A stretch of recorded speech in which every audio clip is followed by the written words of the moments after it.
Hello दोस्तों, आज मिलते हैं नई कहानी के साथ। बहन के दामन पर खून के छींटे। बाबूराम अपनी ममेरी बहन गीता से ही प्यार करने लगा था। जब घर वालों को इसकी भनक लगी तो दोनों एक दूसरे से दूर करने के लिए उन्होंने बाबूराम की शादी नीलम से कर दी। लेकिन बाबूराम ने गीता के लिए अपनी नवविवाहिता को ही ठिकाने लगा दिया। साथ में उसकी बहन को भी। नीलम की शादी को अभी 3 महीने हुए थे। तब से वह सावन के महीने में अपने मायके आई थी। रक्षाबंधन पर अपने 2 छोटे भाइयों को राखी बांधने के बाद उसे अपनी ससुराल लौट जाना था। रक्षाबंधन 10 अगस्त को था। 3 अगस्त को जब वह घर में माँ के साथ कामकाज में हाथ बटा रही थी, तभी उसके मोबाइल की घंटी बजी। वह काम छोड़कर कमरे में गई और मेज पर रखे मोबाइल को उठा कर देखा। फ़ोन उसके पति बाबूराम का था। उसने तुरंत कॉल रिसीव की। उसके हेलो कहते ही बाबूराम की आवाज़ सुनाई दी। नीलम, तुम दातागंज आ जाओ, मैं तुम्हें गोपाल सिद्ध को मेला दिखाकर लाऊंगा। नीलम ने बहाना कर दिया। उसे टालना चाहा तो बाबूराम बोला, देखो नीलम, ऐसा मौका बार बार नहीं आएगा, इसीलिए आ जाओ, मैं तुम्हारा इंतज़ार कर रहा हूँ। बाबूराम ने अधिकार भरे शब्दों में अपनी बात कहकर जगह बता दी और फ़ोन काट दिया। नीलम को बाबूराम पर बिल्कुल भरोसा नहीं था। 3 महीने में वह उसे जितना जान पाई थी,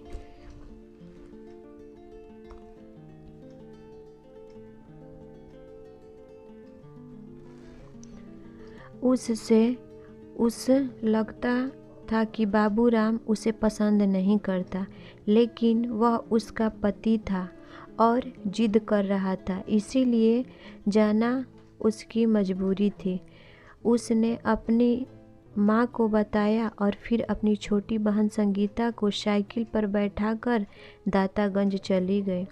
जब देर शाम होने पर नीलम संगीता के साथ वापस नहीं लौटी तो उसकी माँ की चिंता हो गई। माँ ने यह बात अपने पति हरभजन को बताई तो उन्होंने नीलम और संगीता की खोजबीन शुरू की।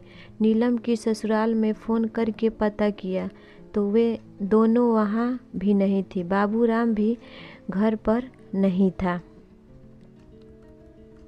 हरभजन का परिवार बदायूं जिले के थाना दातागंज क्षेत्र के गांव के केशोपुर में रहता था। उसके 2 बेटियां थी और 2 बेटे। जब 2 दिनों तक खोजबीन करने के बाद भी बेटियों का कोई सुराग नहीं मिला तो उसने थाना दातागंज में बाबूराम के विरुद्ध भादवी के धारा 364 के तहत अपहरण का मुकदमा दर्ज करा दिया। बाबूराम के खिलाफ रिपोर्ट इसीलिए लिखवाई क्योंकि उसी ने फ़ोन कर के नीलम को दातागंज बुलाया था। दातागंज के थाना प्रभारी विपिन कुमार ने बाबूराम के बरेली के थाना कैंट के क्षेत्र के गांव भौवापुर स्थित घर पर दबिश दी तो वह घर पर नहीं मिला। इस पर विपिन कुमार ने बाबूराम के मोबाइल नंबर को सर्विस लांस पर लगवा दिया। 9 अगस्त को विपिन कुमार को बाबूराम के धौला घाट पुल पर होने की सूचना मिली तो वह पुलिस टीम के साथ वहां जा पहुंचे। बाबूराम वहां मिल गया। पुलिस उसे गिरफ्तार करके थाने ले आई। थाने में जब उससे पूछताछ की गई तो उसने बताया कि उसने अपनी पत्नी नीलम और साली के उन्हीं के दुपट्टे से गला घोंटकर हत्या कर दी और दोनों की लाशें ढका गांव में उसके मामा के गन्ने के खेत में पड़ी थी। ढका गांव दत्तागंज से 40 किलोमीटर की दूरी पर था और जिला बरेली के थाना बिसारतगंज क्षेत्र में आता था। थाना प्रभारी विपिन कुमार अपनी टीम के साथ उसे लेकर बिसारतगंज गए। वहां से वह स्थानीय पुलिस के साथ ढाका गांव पहुंचे। बाबूराम के मामा के खेत में खोजबीन की गई तो नीलम और संगीता की सड़ी गली लाशें कंकाल नुमा हालत में मिली। पुलिस ने प्राथमिक कार्रवाई की, दोनों की लाशों को पोस्टमार्टम किए मोर्चारी भेज दिया। इसके बाद दातागंज पुलिस बाबूराम को लेकर के थाने आ गई। थाने में पूछताछ के दौरान बाबूराम ने हत्या के पीछे की जो कहानी बताई वह नाजायज रिश्तों को अपनी ज़िंदगी समझाने वाले एक शख्स की खूनी खेल की कहानी थी, जिसमें उसका शिकार बनी उसकी जीवन संगिनी और निर्दोष साली। महानगर बरेली के थाना के क्षेत्र के गांव भौआपुर निवासी खंजन लाल किसान का सबसे छोटा बेटा था। बाबूराम पेश से किसान हरभजन के पास 7 बीघा जमीन थी। उसी से उसके पूरे परिवार का भरण पोषण होता था। बाबूराम ने इंटर तक पढ़ाई की थी। इसके बाद वह पिता के साथ खेती के काम में हाथ बटाने लगा था। बाबूराम की ननिहाल बरेली के ढाका गांव में थी। उसके मामा की 3 बेटियां थीं, जिनमें गीता परिवर्तित नाम सबसे बड़ी थी। 18 साल की गीता का यौवन खूब दमकता था, वह भी बहुत खूबसूरत। बाबूराम अक्सर अपने मामा के घर आता रहता था। गीता से उसकी खूब पटती थी।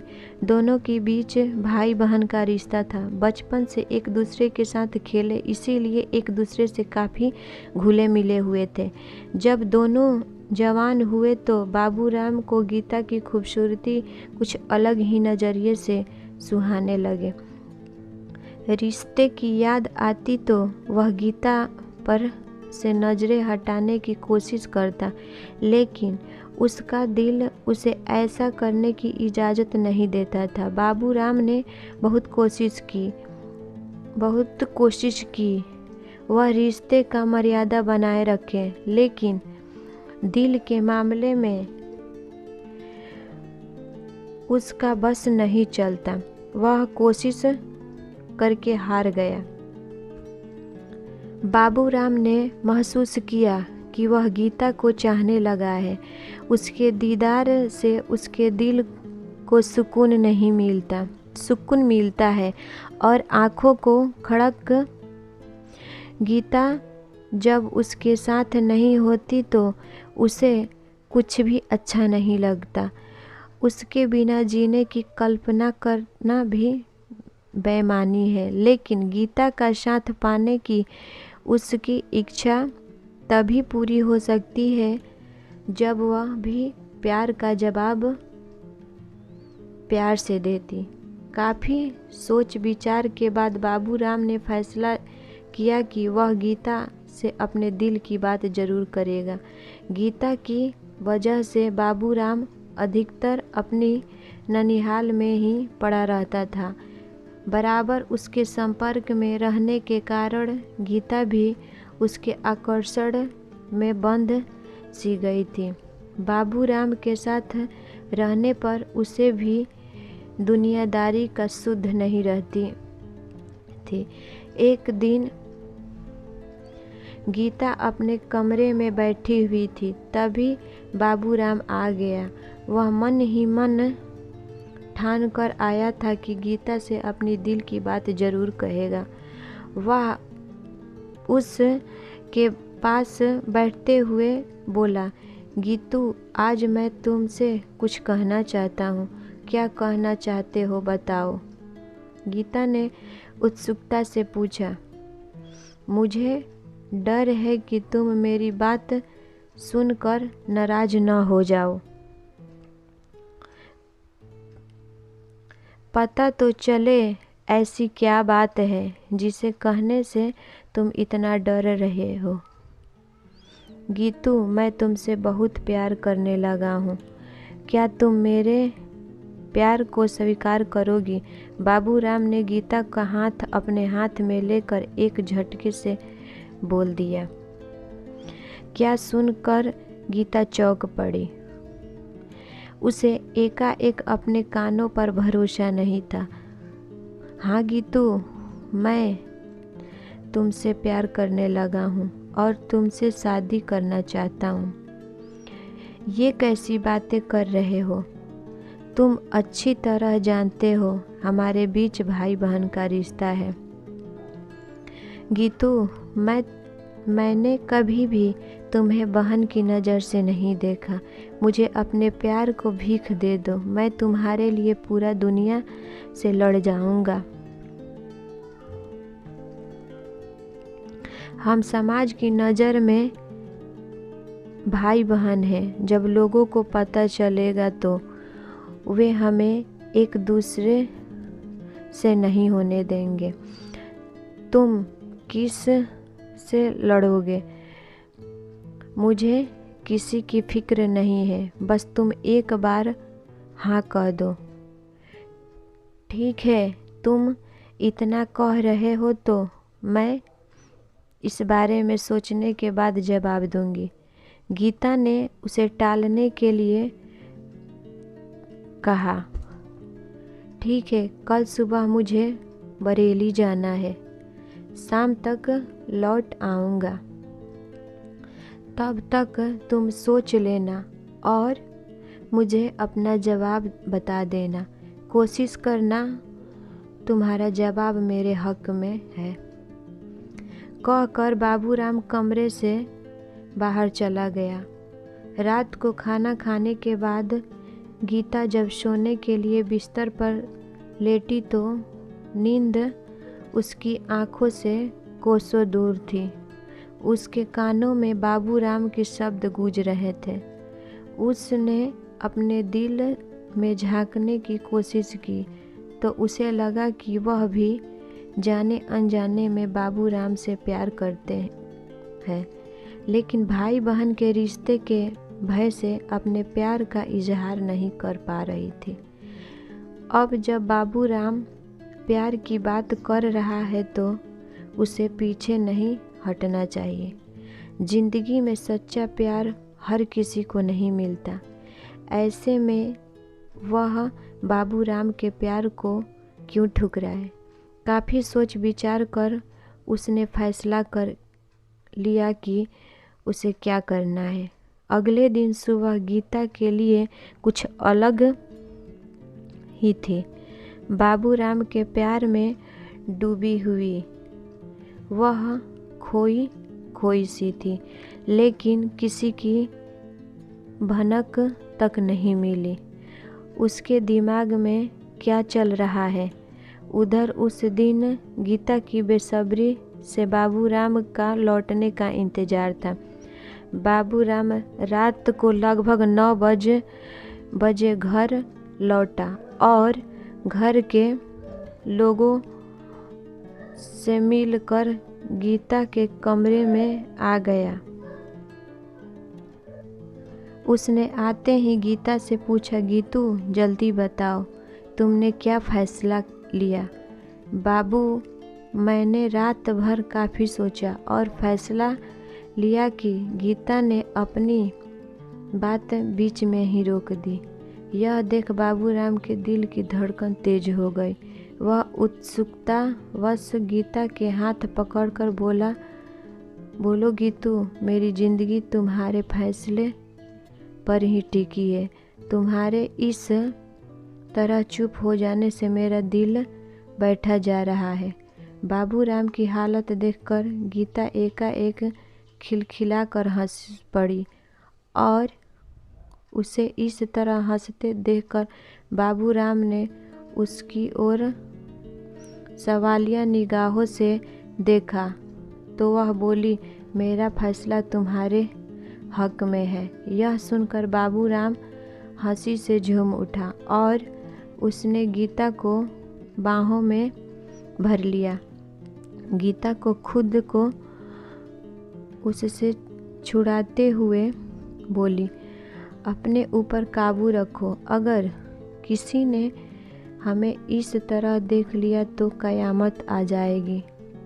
हमारा प्यार शुरू होने से पहले ही ख़त्म हो जाएगा। क्या करूं गीतू, तुम्हारा फैसला सुनकर मैं पागल सा हो गया था। ठीक है, लेकिन लोगों की नज़र में हम भाई बहन हैं, इसीलिए हमारी शादी नहीं होने देंगे। हमारी शादी ज़रूर होगी और कोई भी हमें नहीं रोक पाएगा। लेकिन यह तो बाद की बात है। वैसे हमारे बीच जो भाई बहन का रिश्ता है यह एक तरह से अच्छा ही है। इससे हम पर कोई जल्दी शक नहीं करेगा। गीता भी बाबूराम की बातों में सहमत हो गई और फिर उस दिन से दोनों का प्यार परवान चढ़ने लगा। दोनों के साथ घूमने और फिल्मी देखने जाने लगे। बाबूराम और गीता मामा फूफा की बेटा बेटी होने की वजह से भाई बहन लगते थे। ऐसे में दोनों के बीच जो कुछ भी चल रहा था उसे प्यार नहीं कहा जा सकता। दोनों बालिग थे, इसीलिए नशामझी भी नहीं। बहरहाल उनके बीच पक रही खिचड़ी की खुशबू बाहर पहुंची तो लोग तरह तरह के बातें करने लगे। धीरे धीरे यह खबर दोनों के घर वालों तक पहुंच गई। सच्चाई का पता लगते ही दोनों घरों में कोहराम मच गया।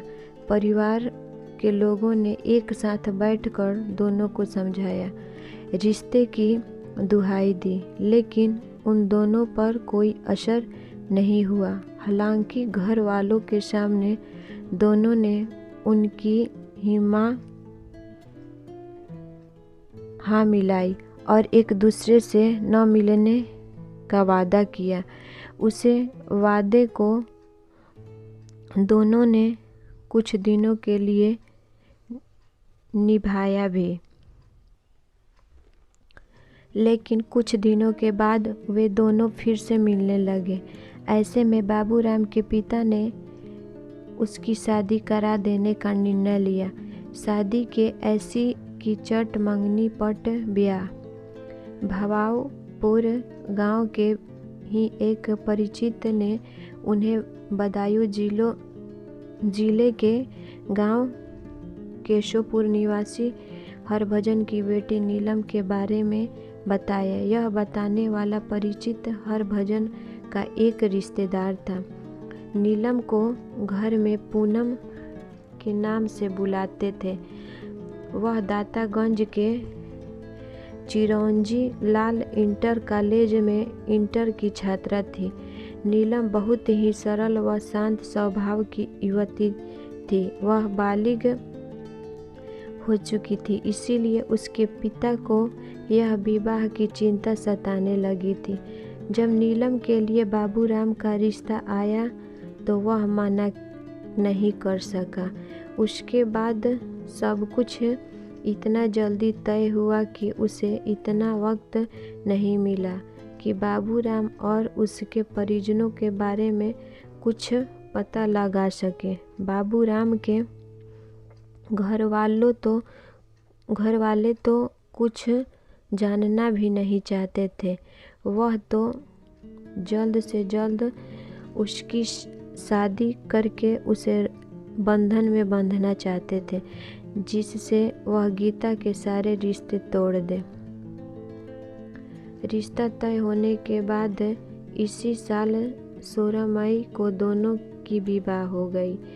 नीलम मायके से विदा होकर अपनी ससुराल आ गई, लेकिन बाबूराम ने उसमें कोई रुचि नहीं दिखाई।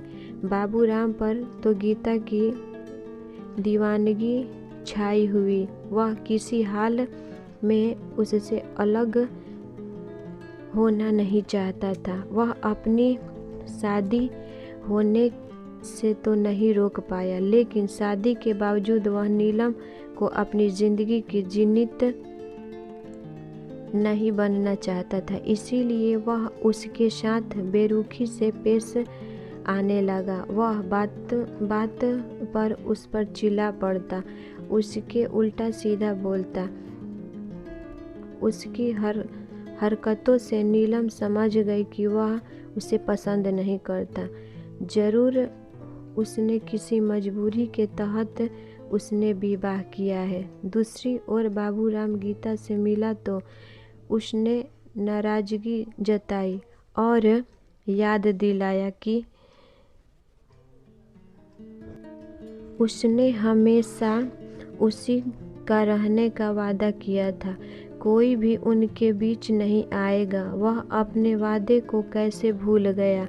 इस पर बाबूराम ने उससे कहा कि वह अपने वादे को नहीं भूला है। उसके अलावा वह किसी और को अपनी ज़िंदगी नहीं बना सकता। लेकिन जब गीता ने नीलम को अपने रास्ते में रोड़ा बताया तो बाबूराम ने उसने कहा कि वह इस रोड़े का हमेशा के लिए अपने रास्ते से हटा दे। इसके बाद बाबूराम ने नीलम की हत्या की साजिश रचनी शुरू कर दी। सावन में जब नीलम अपने मायके आई तो बाबूराम ने अपनी साजिश का अंजाम देने का फैसला कर दिया।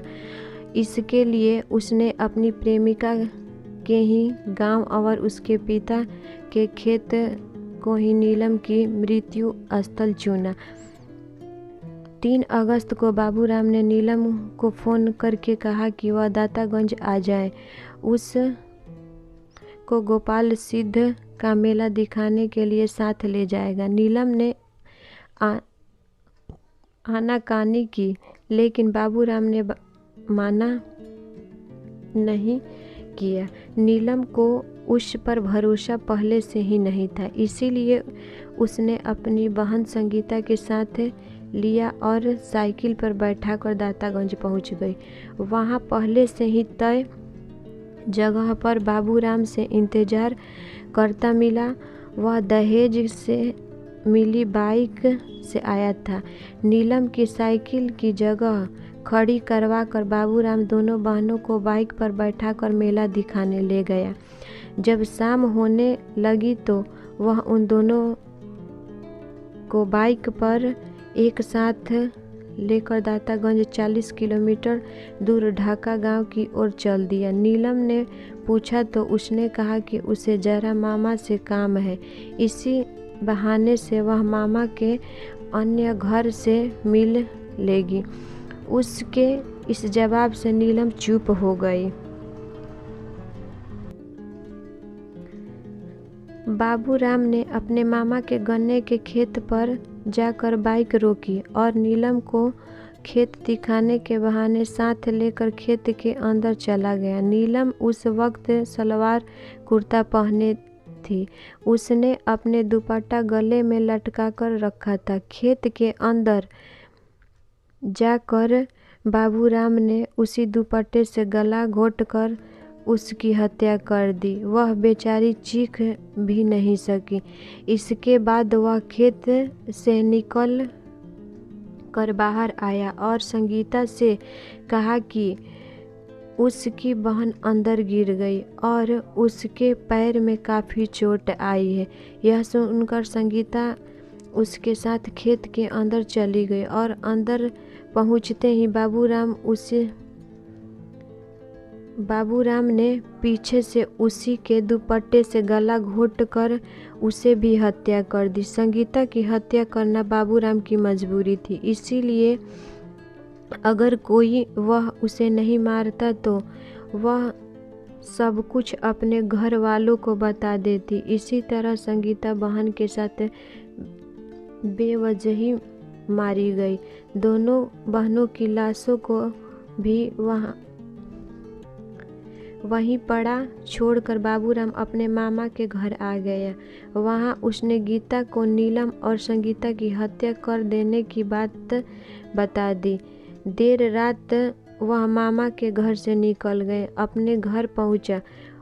वहां उसे पता चला कि उसके ससुर हरभजन को पता है कि नीलम और संगीता उसके साथ गई है और वह उनके और उसके बारे में पूछ रहे थे। यह सुनकर बाबूराम को अपने पकड़े जाने भय सताने लगा तो वह घर से फरार हो गया। लेकिन बाबूराम के गुनाह ने उसका पीछा नहीं छोड़ा और अंततः वह पुलिस की गिरफ्तार में आ ही गया।